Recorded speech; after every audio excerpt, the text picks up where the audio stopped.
మేండే ఒక నల్లజాతి మహిళ, క్రిస్టాఫర్ ఒక తెల్లజాతి యువకుడు.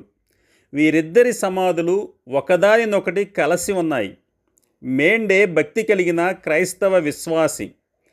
క్రిస్టాఫర్ తల్లిదండ్రులు శ్రీమంతులు అయితే వ్యాపారంలో నష్టపోయినందువలన క్రిస్టాఫర్ అనాథగా మిగిలిపోవలసి వచ్చింది.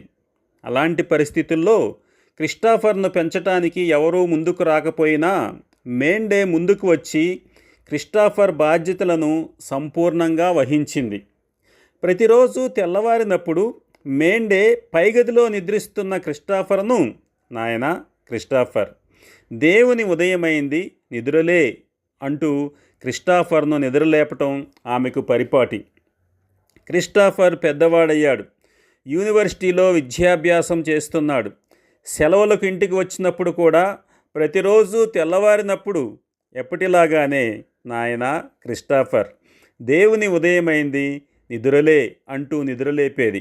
యూనివర్సిటీలో ఉన్న క్రిస్టాఫర్కు ఒకరోజు మేండే చనిపోయినట్లు టెలిగ్రామ్ వచ్చింది.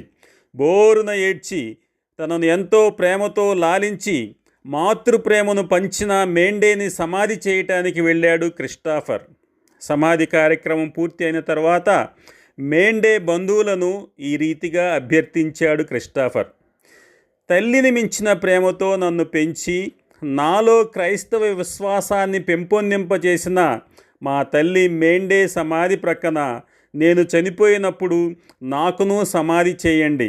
ఎందుకంటే కడబోరం రోగినప్పుడు, ప్రధాన దూత శబ్దం వినిపించినప్పుడు, పరలోకం నుండి ప్రభువు దిగివచ్చినప్పుడు, మృతుల పునరుద్ధానం కలిగినప్పుడు మా అమ్మ మేండే ముందు లేచి, నాయనా క్రిస్టాఫర్, దేవుని ఉదయమైంది, నిద్రలే అంటూ నన్ను లేపాలి గనుక. స్నేహితులారా, యేసు ప్రభువు మరణం జయించి పునరుద్ధాన పంటలో ప్రథమ ఫలంగా ఆయన తిరిగి లేచాడు. ఆయన రాకడలో జరిగే మృతుల పునరుద్ధానమును గూర్చిన శుభప్రదమైన నిరీక్షణలో జీవితాన్ని గడుపుతూ కనురెప్పపాటులో ఆయనను సంధించుటకు ఆయత్తపడుదముగాక. ఆమేన్.